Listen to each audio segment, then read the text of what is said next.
Samsung Electronics labor union agreed to put off a planned strike after reaching a last-minute deal with management on pay and bonuses. The union says it will put the tentative wage deal to a vote, alleviating immediate concerns about the operation of the world's largest memory chip maker. Korea's stock market rebounded sharply this morning, triggering buy-side sidecars on both the KOSPI and tech-heavy KOSDAQ markets. This is the first time since early April that both markets have seen simultaneous buy-side sidecars. A North Korean women's soccer team defeated South Korean opponents in a historic inter-Korean match. The athletes were the first sports team from the regime to visit the South in nearly 8 years. Hello and thanks for joining us on Arirang News. We begin today with the latest on the Samsung Electronics wage deal. The company's management and labor reached a dramatic last-minute agreement last night, just before a planned strike was set to begin. With the immediate threat of a walkout lifted, massive bonus payouts are now projected for Samsung workers. Our Kim Junho starts us off. Samsung Electronics management and its labor union have reached a dramatic agreement on wage negotiations just 90 minutes before a planned strike on Thursday morning.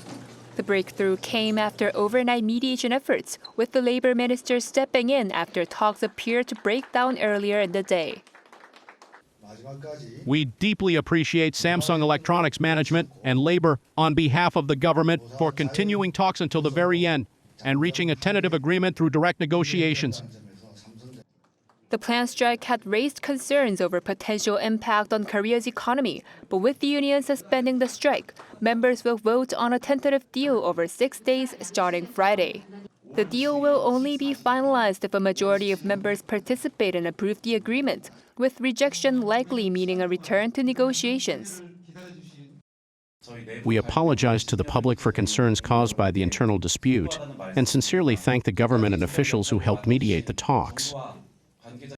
Under the tentative deal signed Wednesday, Samsung Electronics and its labor union agreed to keep the existing excess profit incentive system while introducing a new special bonus program for the DS, or Device Solutions Division, which recently posted record operating profits.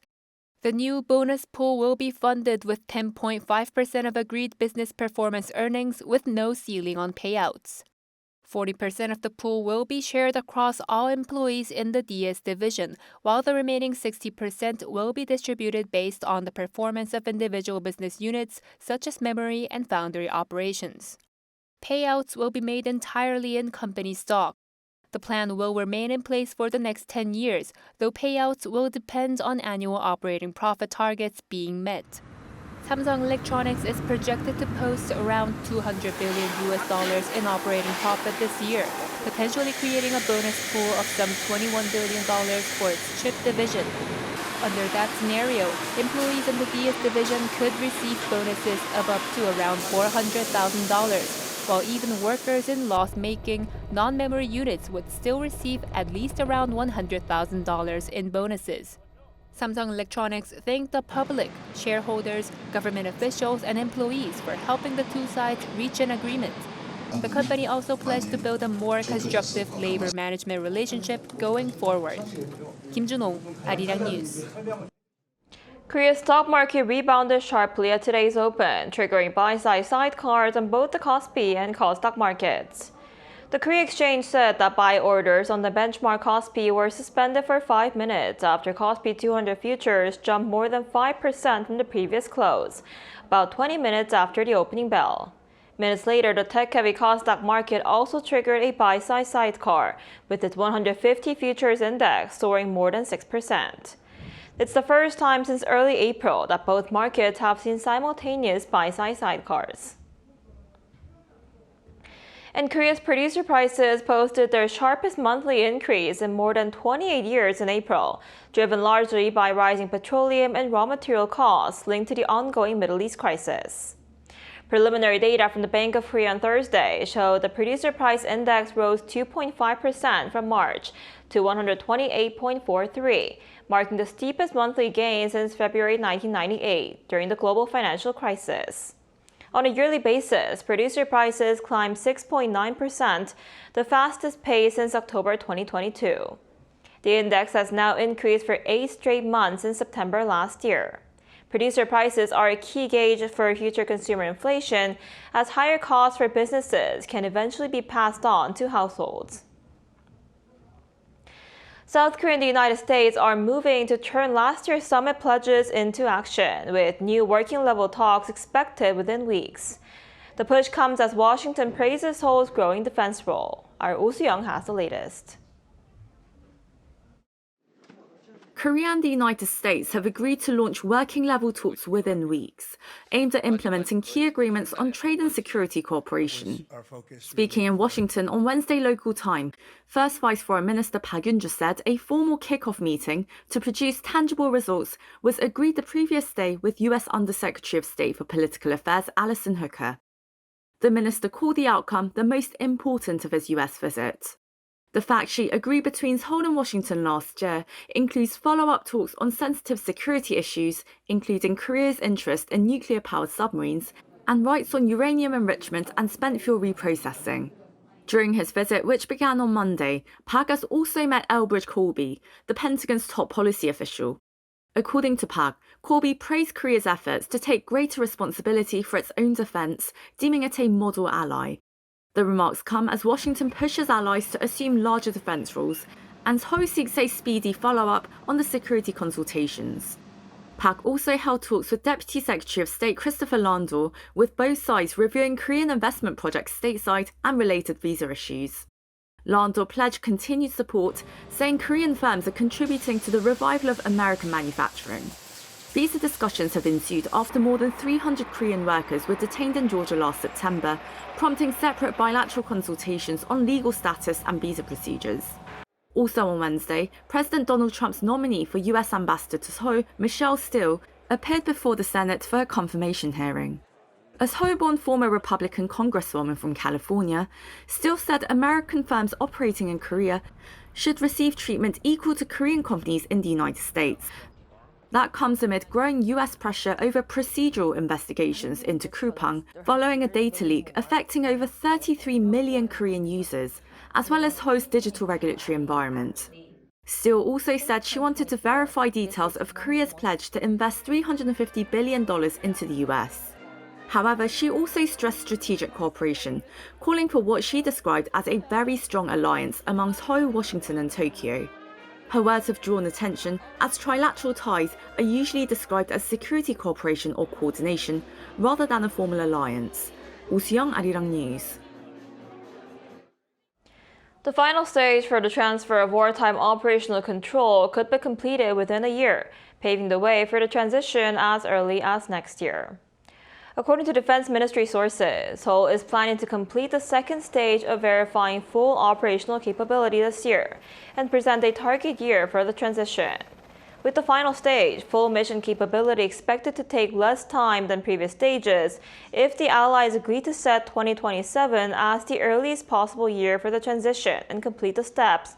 Transition could, in theory, be possible in 2027. Though it remains uncertain whether such a scenario could be realized, officials said Seoul is pushing to establish a roadmap with Washington before this year's Security Consultative meeting in October to accelerate the transfer process.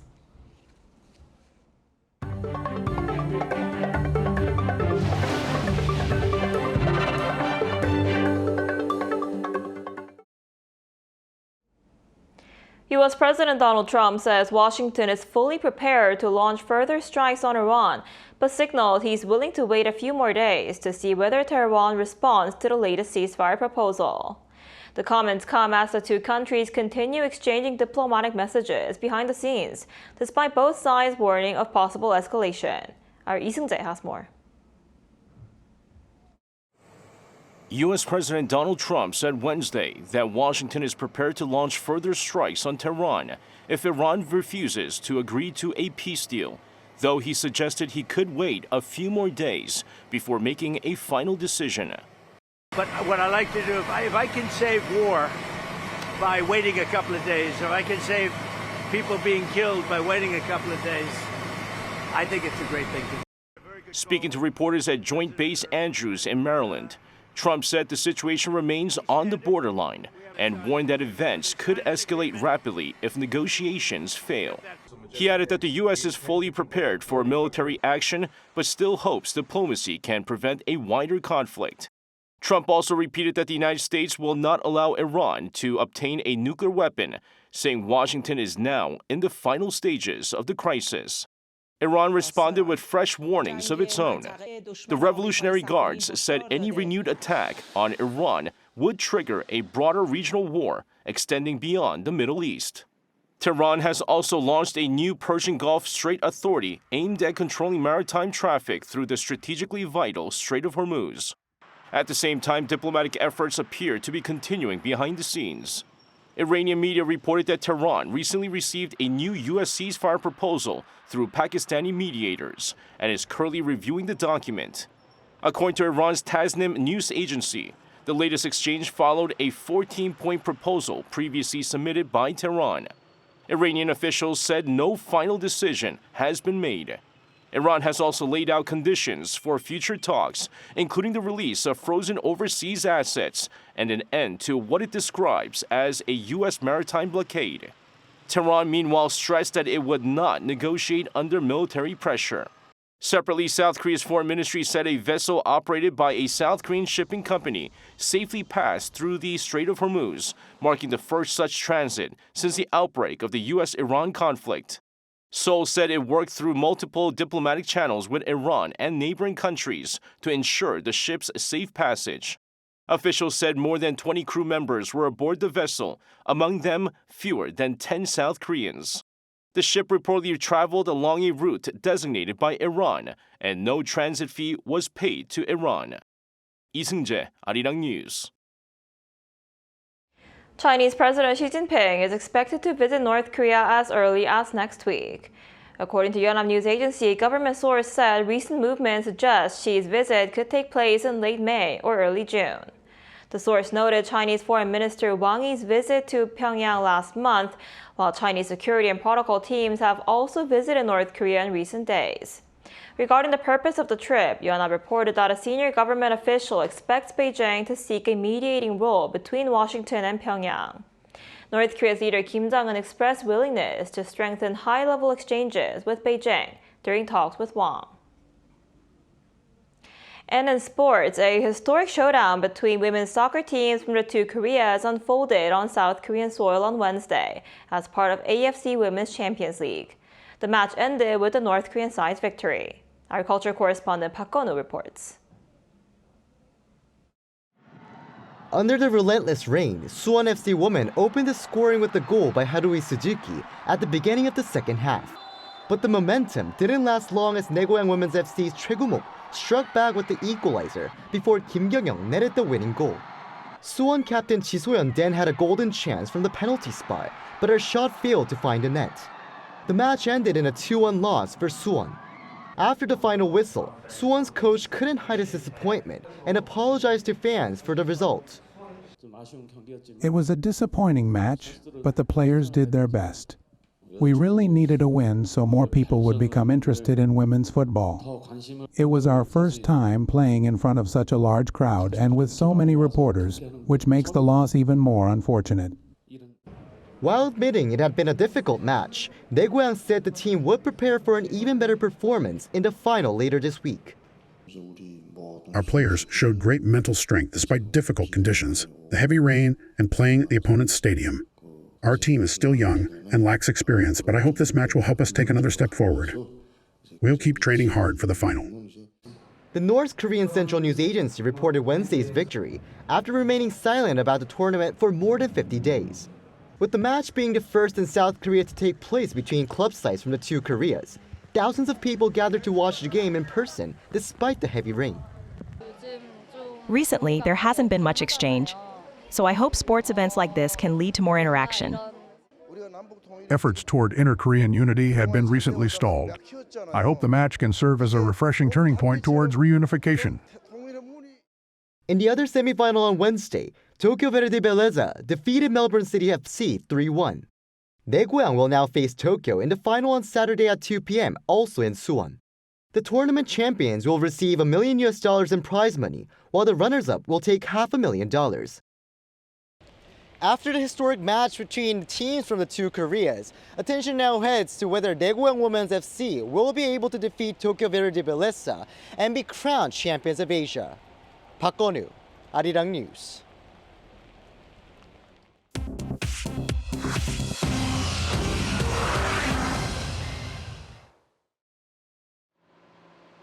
This is The World Now, bringing you everything you need to know from around the globe. The United States announced murder charges against former Cuban President Raúl Castro on Wednesday over the shooting down in 1996 of two civilian planes operated by Cuban exiles. Castro, who is 94 years old, was Cuba's defense minister at the time. The charges include conspiracy to kill U.S. nationals, 4 counts of murder, and destruction of aircraft. 5 Cuban military pilots were also charged. Cuban President Diaz-Canel called the indictment a political maneuver with no legal foundation. The charges on Castro follow the U.S. capture in January of Venezuelan President Nicolas Maduro over drug charges. Chinese President Xi Jinping hosted Russian President Vladimir Putin in Beijing on Wednesday, a week after meeting U.S. President Trump. The two leaders jointly condemned Trump's Golden Dome missile defense plans and Washington's code irresponsible nuclear policy, but failed to reach a breakthrough on a major gas pipeline deal that Russia has long been seeking. Key issues for the pipeline, including pricing and financing, remain unresolved. But Xi said energy cooperation should be the ballast stone in China-Russia relations. The two leaders have now met more than 40 times since sealing a strategic partnership in 2022. Elon Musk's rocket and satellite company SpaceX filed for a stock market listing on Wednesday, targeting a valuation of $1.75 trillion in what would be the largest U.S. stock market debut in history. The company reported revenue of $4.7 billion in the first quarter of this year, driven largely by its Starlink satellite internet business. Musk will retain 85.1% of voting power after the company goes public. SpaceX plans to list on the NASDAQ under the ticker symbol SPCX as early as June 12th. A successful listing would make Musk the first trillionaire in history. A 5.8 magnitude earthquake struck southern Peru on Tuesday night, injuring 27 people and damaging several buildings. No deaths were reported. The quake's epicenter was in the Ica region of a depth of 56 kilometers. Peru lies on the Pacific Ring of Fire where earthquakes are common. Chu Ji-hyun, Arirang News.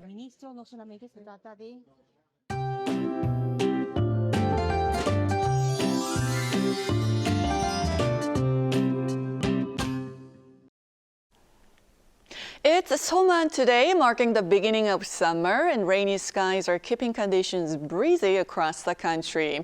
Gangwon-do province is seeing the heaviest rainfall today with up to 80 millimeters in the forecast. But rain will gradually ease from the capital region this afternoon. So clouds and rain are keeping temperatures well below recent levels. Seoul will be getting up to 20 degrees Celsius, Daejeon at 22, Gwangju at 21 degrees. Strong winds, however, remain a concern today, so take care. After the rain clears out, sunny skies and warmer temperatures are expected to return tomorrow, with early summer warmth building again through the holiday weekend.